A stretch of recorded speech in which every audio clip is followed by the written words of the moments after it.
रिजेंटन patch एक ऐसा bio inductive patch है जिसको प्रयोग करने से रोटेटर कफ रिपेयर काफ़ी अच्छे से हील हो सकता है। यह एक टेक्निकल डिफ़िकल्ट सर्जरी है जो स्पेशलाइज्ड सेंटर में ही संभव है।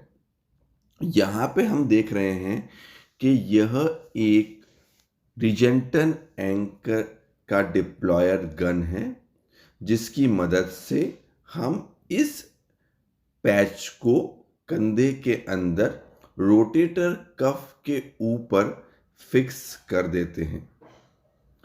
इसके बाद हमें इस पैच को एंकर्स के द्वारा फिक्स करना होता है। पहले हमें यह सुनिश्चित करना होता है कि जो पैच है वह अपनी जगह पे आ गया है। पैच का करीबन 2/3 हिस्सा टेंडन के ऊपर और 1/3 हिस्सा बोन के ऊपर रहना चाहिए।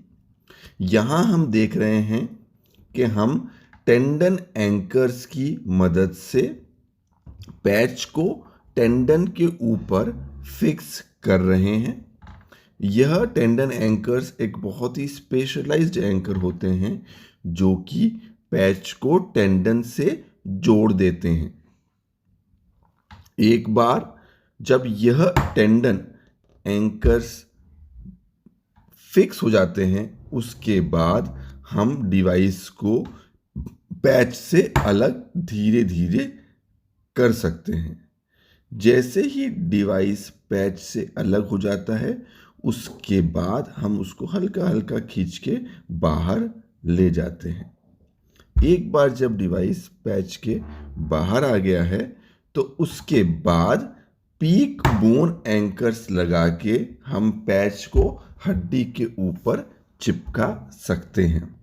यहाँ पे ये देखना होगा कि यह जो भी स्टेप्स हैं ये बहुत ही स्पेसिफिक स्टेप्स हैं। यहाँ पे जो डिवाइसेस होते हैं उनको पैच के ऊपर परपेंडिकुलर रखना होता है। तो ये एक बहुत ही स्किलफुल सर्जन्स के हाथों में या फिर एक बहुत ही अच्छे हॉस्पिटल में जहाँ पे ये सर्जरी रूटीनली की जा रही है वहाँ पे ये सर्जरी हमें करानी चाहिए। यह एक नॉर्मल रोटेटर कफ सर्जरी नहीं है, यह एक एडवांस्ड सर्जरी है जिसके लिए हमें जो हॉस्पिटल और जो डॉक्टर टेक्नोलॉजिकली एडवांस हो उसकी तरफ जाना चाहिए। यहाँ पे हम देख रहे हैं कि हम एक पीक एंकर की मदद से पैच को हड्डी के ऊपर फिट कर रहे हैं। ऐसे 2 से 3 पीक एंकर्स हम प्रयोग में ले सकते हैं।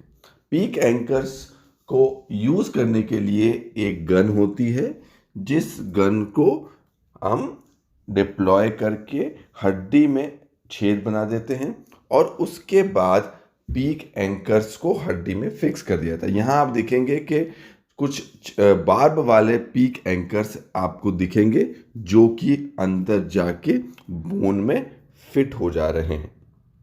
यह तीसरा और फाइनल पीक एंकर है जो कि पैच को स्नायु के ऊपर और हड्डी के ऊपर अच्छे से फिट कर देता है।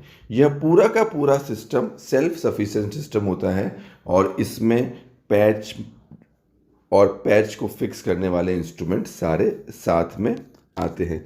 यहाँ हम देखेंगे कि जो पैच है वह पैच के ऊपर फिक्स होने वाला पीक एंकर आ रहा है और पीक एंकर को हम अच्छे से वहाँ पे फिक्स कर रहे हैं। एक बार पीक एंकर फिक्स हो जाता है तो पैच अपनी जगह पे प्रतिस्थापित हो जाता है।